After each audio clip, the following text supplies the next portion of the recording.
Hello po mga kapatid. May kwento ko lang po sa inyo. Nung kapanahonan po ng COVID, ah, yung kalakasan pa bago po tayo mag-online connection, di nagkakahigpitan po sa mga paglabas-labas po.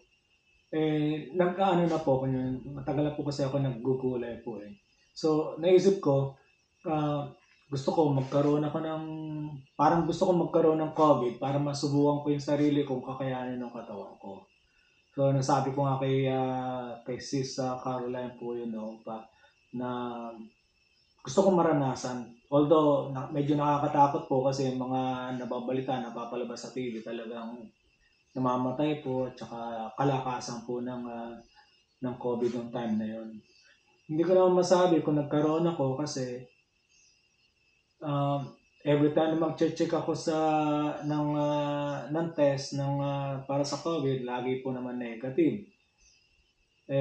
Samantalang although kahit na masyado exposed sa mga tao, naglalaro ako, hindi ako nagmamas, um, parang exposed po talaga ako sa mga tao noong time na yon. Minsan nga po, naiilang nga po pumunta ng lokal, baka meron akong sakit, o gano'n. Kaya minsan na medyo umiiwas po ako.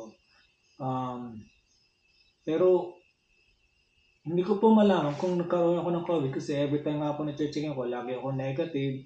Siguro kung meron man akong, hindi ko naman sinasabing hindi ako tinatablan. Alam ko, tinatablan po ako. Pero ang nangyayari po siguro, imbes na magtuloy-tuloy siya, parang naagapan kaagad ng immune ko po. Yun po ang sa tingin kong nangyayari nung panahon po yun. Kasi maraming beses din po ako nag-check ng COVID, puro po negative po talaga.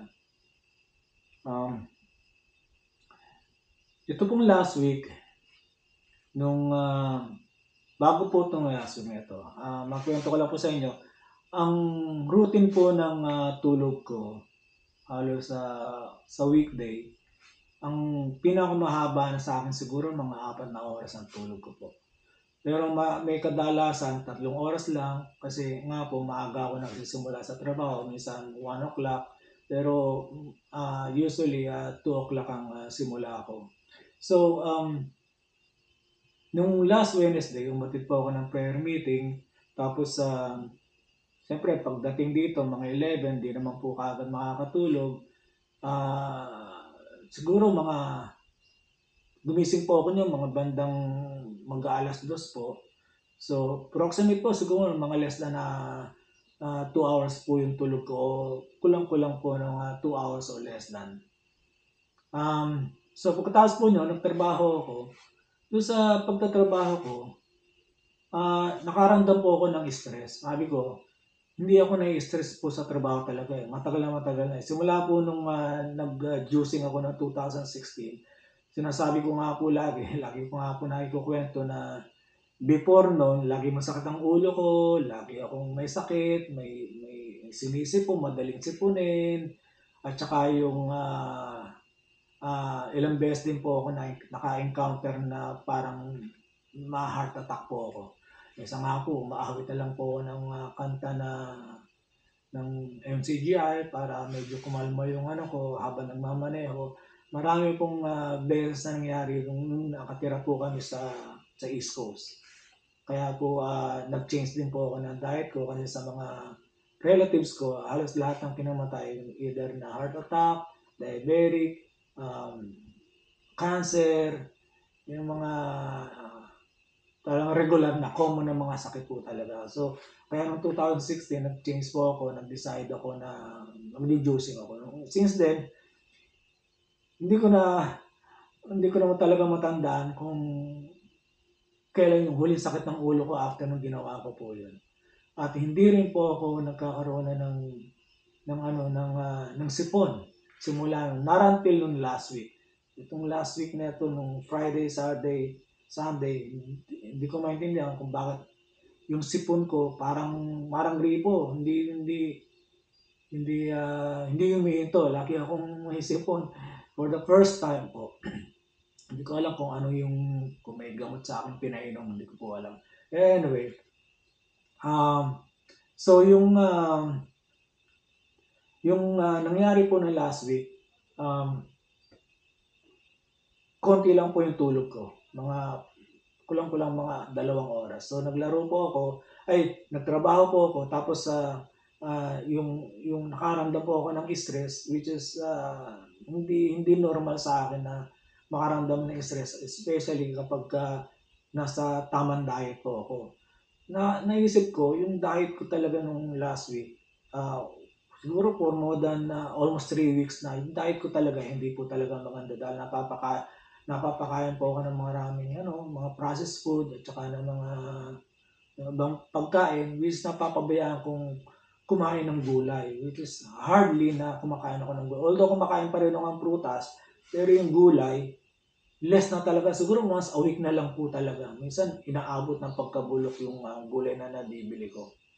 So sabi ko, hindi maganda ito. Nung nakaramdam ako nung Thursday ng umaga, sabi ko, kailangan bumalik ulit ako sa diet ko. Kasi, ako kasi po, yung katawan ko mahina, hindi po talaga yung kalakasan na tulad ng iba, kahit ano kainin, okay lang po sa kanila, hindi po sila nagkakasakit, o kaya hindi sila, okay lang po sa kanila. Sa akin po, kasi, ako, pagka ginawa ko yun, hindi po pwede, nararamdaman ko po talaga. Alam ko na mahina ang katawan ko. Sa totoo lang po, alam ko, kung hindi ako nag-change ang diet, matagal na po akong wala. Talagang alam ko. Kasi, hindi ako tatagal eh. Alam ko hindi ako tatagal eh. Kaya lagi kong iniingatan yung sarili ko. Kaya, nag-decide din ako na kailangan ko palitan yung diet ko. Okay? Tapos, nung umaga nga nung Thursday, naglaro ako ng basketball.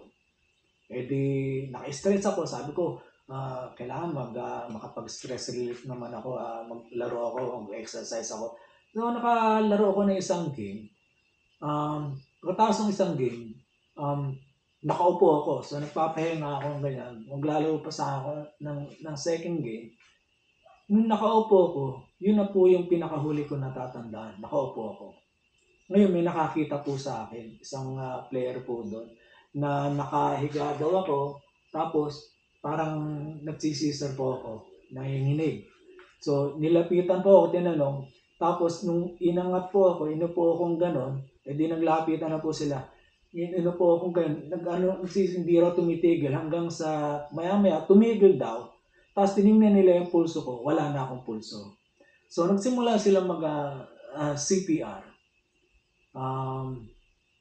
Buti na lang, salamat sa Diyos, talagang napakagaling talaga ng Diyos. Kasi, doon sa game na yun, may isang doktor at saka may isang malaking tao na nagtatrabaho rin ng nurse din. So, yung doktor ang nag-lead. So, yun actually, doktor siya sa Pilipinas, pero hindi siya doktor dito. Bali, iba yung level ng trabaho niya rito. Nagsimula sila mag-CPR, tapos yung isa naman, kumuha ng machine na AED sa office, tapos bumalik na, pero nung bago niya kinuha yun, medyo matagal pa kasi medyo na rin sila parang tuliro na rin. So nagsi-CPR sila, pinapress nila ako. Wala akong pulso pero they keep on pressing. Yun ang one thing na natutunan ko rin sa CPR, na kailangan yung CPR mo, madiin talaga, 1 inch to 2 inch talaga ang recommendation talaga eh. Kaya, tsaka constantly, hindi dapat huminto kahit na sa tingin mong wala na. Okay? So, kinuha nila yung AED nga, yung machine, tapos binigyan ako ng shock. Nung binigyan ako ng shock, doon pa lang ako nagkaroon ng pulso. Nung nagkaroon ako ng pulso, yung doktor, pa rin siya. Pagkatapos ng bigyan ako ng shock, nag-follow up pa rin siya ng CPR. Ngayon, dumating yung mga emergency crew, dumating sila doon. Tapos habang nandun pa, hindi pa rin tumitigil yung hanggang sa yung paghinga ko medyo stable na. Kasi nung time na yun, kahit na nabigyan ako ng shock na, hindi pa rin masyadong stable yun eh. Kailangan, you have to pump the heart na make sure na gumagana ng tama. So, yun, nung nakaraos hanggang sa madala ako dun sa ospital, wala akong natatandaan doon na hanggang sa siguro mga 3 oras nung nagkamali ako, medyo naanuhan ko naalala ko na yung mga sinasabi ko, yung mga sinasagot ko sa nandun ako sa hospital. Doon pa lang ako nagkamalay, siguro mga after 3 to 4 hours siguro po yun. So, ang po nito, ang isa sa napakagaling po talaga na pinagkaloob sa akin ng Diyos po talaga. Nung nangyari naman nung December 8, 2022, ganun din. Kulang din po ako sa tulog, pagod. Yung katawan ko, isip ko, kaya ko, pero bumigay. Kasi nung naglalaro ako, nung nagmamaneho ako, pauwi, okay naman. Tapos bigla akong nakaramdam parang nahilo ako. Biglang, yun ang pinakahuli kong, yung bang nagganon lang ako, yun na yung pinakahuli kong natandaan nung nagmamaneho ako. Pero yun, hindi katagalan yun kasi habang nagmamaneho ako, 2 sasakyan na nabangga ako eh. Mabuti nga, salamat sa Diyos, hindi naman sila nasaktan, kundi yung sasakyan lang talaga. Pero habang nagmamaneho ako, nung patapos na yung aksidente, nagising ako eh. Nung papunta na ako sa gilid, nagkaroon ako ng malay. Tapos yun nga, nilabas ako, tinulungan ako. Sabi nga nung driver na nabangga ako, ano nangyari sa'yo? Kasi nakita niya raw ako, talaga nakaganon daw ako talaga. Wala talaga akong malay na, wala akong kaalam-alam. Which is wala naman talaga akong alam, na kaalam-alam kung ano nangyari talaga after nung habang nagmamaneho ako. So sabi ko, hindi ko alam. So iniisip namin, nag-pass out ako. So, tapos nung nakaupo ko habang kinakausap ako ng mga emergency crew na mga officer, tinitingnan ko yung iPhone ko. Tiningnan ko yung heartbeat nung kasi yung Apple Watch nga yung ko. Tiningnan ko yung heartbeat nung puso ko. Meron ako nakita may gap siya. Lumalabas na nung time na yun, iniisip ko, bakit wala akong heartbeat nung time na yun? Iniisip ko, pass out lang naman ako. Hindi naman talaga ako, wala naman talagang masamang nangyayari. Ngayon ko lang na-realize na hindi ako nag-pass out talaga. Namatay ako nung time na yun.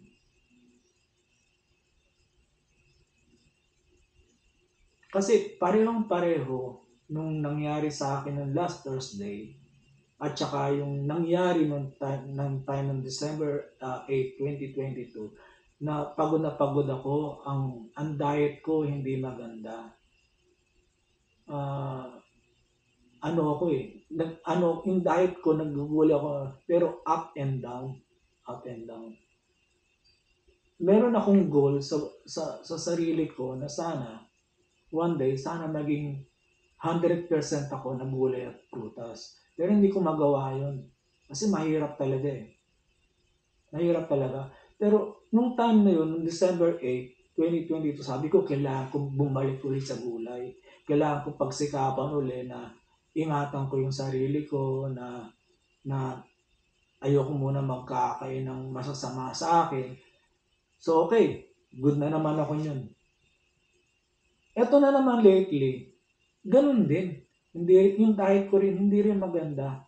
Lagi na lang ganun na every time na sinasabi ko na napipili kong ng diet, every time masama yung diet ko, nakakaramdam ako ng hindi talaga maganda. Iniisip-isip ko nga, siguro sinasabi sa akin ng Diyos, kailan mo ba gagawin yung talagang magpupursige ka na na yung nga gulay para kasi gusto ko rin sana ma-share sa mga kapatid kung gaano ah, kalakas ng diferensya ng nabugulay talaga sa mahihina ang katawan. Talagang malaki yung diferensya po talaga. Which is yun naman po ang gusto kong ma-share din po sa inyo na yung pagkain ng gulay po talaga malaki po na itutulong. Ngayon, binigyan ako ng pagkakataon noong December 8 na magbago. Nahusayin siguro yung diet ko. Sabi ko kasi nung time na yon, babalik ako, which is bumalik naman, pero ito na lang, bumabalik na naman ako. Ito na naman, nagbigay na naman ng chance sa akin ulit. Na siguro sinasabi, hey, kailan mo ba gagawin yung pag-aayos mo ng pagkain para ma-share mo sa mga kapatid na may magpapatunay na magaling ang gulay sa mahina ang katawan. Marami na nagagamon, marami na itutulong. So sana, this time, magawa ko. Siguro hindi man 100%, close to 100%. Siguro mga 90 o 95. Sa awat tulong ng Diyos. Hindi ko alam kung, siguro sa pangatlo, hindi ko alam kung makakabalik pa ako, kung bibigyan na uli ako ng chance. Siguro, baka yun na yung pinakahuli ko. Pero nakakatuwa po, yung kung mamatay ng ganun-ganun lang, nakaupo ka, tapos ganun.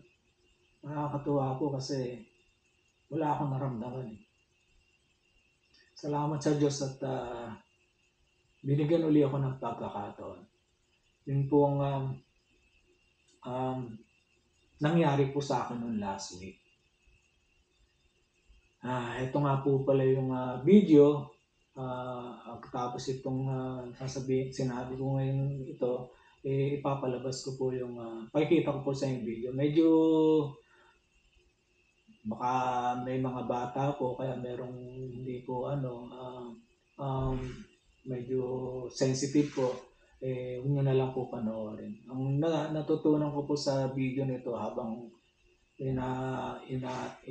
sinisipan nila ako na hindi sila humihinto, na kahit nabigyan ako ng shock, diretso pa rin. At saka madiin po talaga yung nila.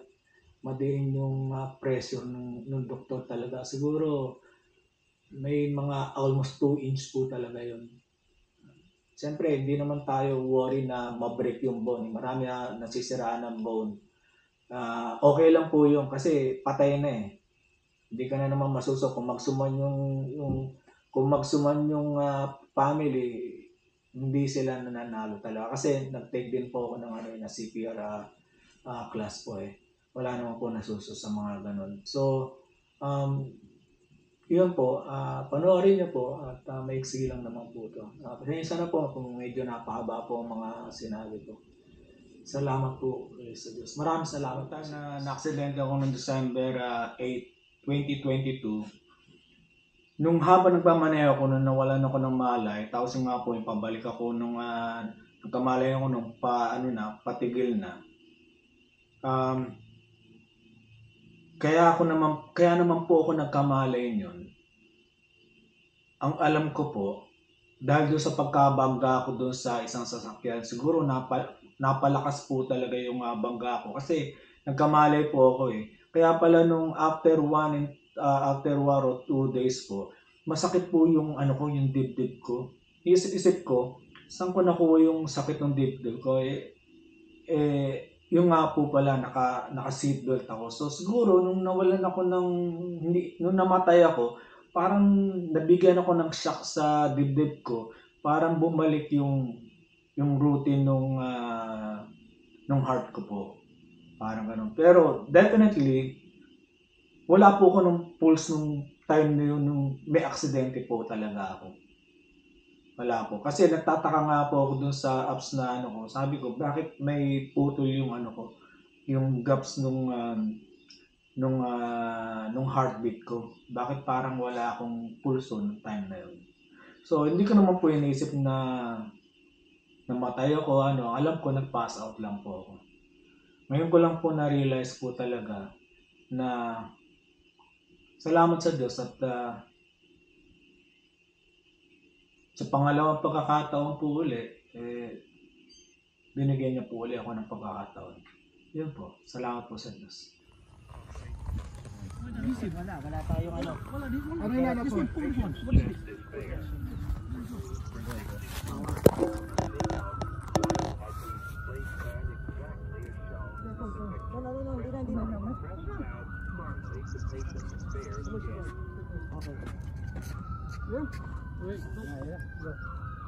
Make sure that the yellow plastic liner is completely removed. Plastic yan, yellow. Take that one out. No, take this one out. Must not be touching. How about the other one? How about the other one, kuya? Meron din? Wala. No one should touch the patient. What's up? Hands up. Wait. Clear. No one should touch the patient. Kuya! Nag-analyze pa eh. Shock advised. Stay clear of patient. Shock delivered. CPR. Kuya! Be sure emergency medical services have been called. It is safe to touch the patient. Begin CPR. For help with CPR, press the flashing blue button. Teka lang. Tilt there, yeah, tilt. Okay.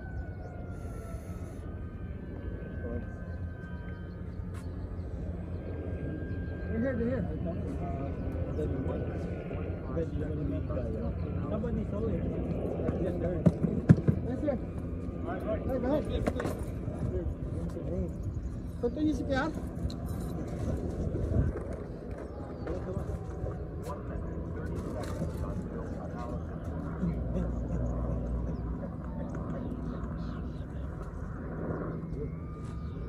Hey. You hear There me? you go. Razor! It's been like that. Yeah, you know, not like that. It's been like that. He's breathing. Breathing? I feel both. Oh, there. Okay. You see the stomach. Hey, sir. You hear me? Do you know him, sir? It's Okay, so tell me what happened. You was playing basketball and then Leave it off of him, man. just work on getting the airway going. okay, just collapsed. How long ago was that? 5, 10. 10 minutes ago? Okay, and then how long from the time he collapsed till you guys got the AD? Maybe a couple minutes? 2 or 3, maybe 5. Great, good job. Did he already have a pulse back when you guys got here? Off and on.